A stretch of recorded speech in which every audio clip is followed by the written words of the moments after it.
မိန်းကလေးတယောက်ကကလေးဘဝကလေးကထူးခြားတဲ့စွမ်းအားတစ်ခုကိုရရှိခဲ့တယ်။ဘယ်သူမဆိုသူမရှိမှမကောင်းတဲ့ရည်ရွယ်ချက်နဲ့လိန်ပြောလိုက်တာနဲ့အဲ့ဒီအလိန်ဟာအမှန်တကယ်ဖြစ်လာတဲ့တနေ့မှမွေးစားအဖေကသူမရဲ့ချက်သားကိုယူပြီးသူ့သားကိုပေးချင်လို့မင်းညီလေးသားမစားရင်ညံပြောက်သွားမယ်လို့ရည်ရွယ်ပြီးလိန်ပြောလိုက်တယ်။နောက်တစ်စက္ကန့်မှာပဲညီလေးကမြေပေါ်ကိုလဲကျသွားပြီးမျက်လုံးဖွင့်တဲ့ခါမှာတော့အာယုံချို့တဲ့သူတယောက်ဖြစ်သွားခဲ့တယ်။နှစ်တွေကြာပြီးနောက်အဲ့ဒီညီလေးကရွာသားတွေရဲ့လဲတွေကိုမိရှို့လိုက်တယ်။ဒါကိုမွေးစားအဖေကအားလုံးကိုမိန်းကလေးပဲလုပ်တယ်လို့လိန်ပြောလိုက်တယ်။တောင်းငါမျက်စိမမြင်သွားရင်တော့မမနိုင်ဘူးလို့လူအများရှိမှလိန်ပြောခဲ့တယ်။ဒါပေမဲ့ပြောပြီးတာနဲ့တကယ်ပဲမျက်စိကန်းသွားခဲ့တယ်။သူမကြီးလာတဲ့အချိန်မှာမူရင်းမိဘတွေကသူမကိုပြန်ရှာတွေ့ခဲ့တယ်။သူတို့ကဒေတာအတွင်းအချမ်းသာဆုံးမိသားစုဖြစ်နေတဲ့မိခင်ကသူမကိုအိမ်ပြန်ခေါ်သွားတယ်။ဒါပေမဲ့မွေးစားသမီးကသူမပြန်လာတာကြောင့်ကိုထုတ်ခံရမယ်လို့ကြောက်ပြီးမိခင်ကိုငါကိုမထုတ်ပါနဲ့လို့တောင်းဆိုတယ်။မိခင်ကလည်းချက်ချင်းအားပေးသွားတယ်။မိန်းကလေးကငါအခန်းဘက်မှာလဲလို့မေးလိုက်တဲ့အခါဘယ်သူမှမပြင်ဆင်ထားဘူးလို့ပြောခဲ့တယ်။မွေးစားသမီးကကောင်းကောင်းလေးလို့ဟန်ဆောင်ပြီးသူမအခန်းကိုပေးမယ်လို့ပြောတယ်။မိန်းကလေးကလည်းချက်ချင်းသဘောတူလိုက်တယ်။မိသားစုတစ်စုလုံးကမွေးစားသမီးကကလေးဘဝကလေးကအားနေပြီးနာမကျန်းတက်တဲ့အကောင်းဆုံးခန်းမှာနေရမယ်လို့ပြောကြတယ်။ဒါကိုမိန်းကလေးကတစ်ချက်တည်းနဲ့အားလုံးလိန်နာကိုဖော်ထုတ်လိုက်တယ်။မွေးစားသမီးကတကယ်ပဲနာမကျန်းတယ်လို့ဟန်ဆောင်ပြီးငါအိမ်ကထွက်သွားမယ်လို့ပြောတယ်။မိခင်ကအမကြီးကညီမကိုလွတ်ပေးရမယ်လို့ပြောပြီးဆရာဝန်ကပြောထားတယ်သူမကိုမတရားလုပ်ရင်တွေးချောင်းထွက်မယ်လို့လိန်ပြောလိုက်တယ်။နောက်တစ်စက္ကန့်မှာပဲ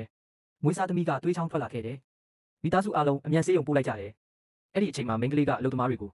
သူမအခန်းကိုငါအတွက်ပြင်ဆင်လိုက်ပါလို့ပြောလိုက်တယ်။နောက်ပြီးသူမလည်းဆေးရုံကိုသွားလိုက်တယ်။အဲ့ဒီမှာသူမမူရင်းမိဘတွေကမွေးစားသမီးကိုပို့ပြီးမြစ်တာထားနေသေးတာကိုတွေ့လိုက်ရတယ်။ဖခင်ကမွေးစားသမီးကို2သိန်းဖို့ကုမ္ပဏီရှယ်ယာ10%ပေးဖို့တောင်စီစဉ်နေတယ်။ဒီကိုကြားပြီးနောက်မိန်းကလေးကသူတို့ကိုမိသားစုအဖြစ်မမြင်တော့ဘူး။သူမလည်းမိမိကိုယ်ကိုအားနဲ့တယ်လို့ဟန်ဆောင်ပြီးငါပြင်ပမှာနှစ်ပေါင်းများစွာခက်ခဲခဲ့တဲ့ပြန်လာပြီးနောက်တော့မွေးစားသမီးထက်မကောင်းဘူးလို့ပြောလိုက်တယ်။မိဘတွေကမလွဲမရှောင်လိန်ပြောလိုက်ကြတယ်။နောက်တစ်နေ့မှာကုမ္ပဏီရှယ်ယာ90%ကိုမင်းပေးမယ်လို့ဒါပေမဲ့သူတို့မသိခဲ့တာကနောက်တစ်နေ့မှာပဲရှယ်ယာ90%ဟာတရားဝင်ပုံစံနဲ့မိန်းကလေးစီကိုအလိုလျောက်ပြောင်းသွားခဲ့တယ်။သူမကကုမ္ပဏီထဲမှာအကြီးဆုံးရှယ်ယာရှင်ဖြစ်သွားခဲ့တယ်။ဖခင်ကမပေးချင်ဘူးဆိုပြီးပြန်ယူဖို့တောင်းဆိုခဲ့ပေမဲ့သူမကညှင်းဆန်ပြီးအခုအိမ်တော်စုကို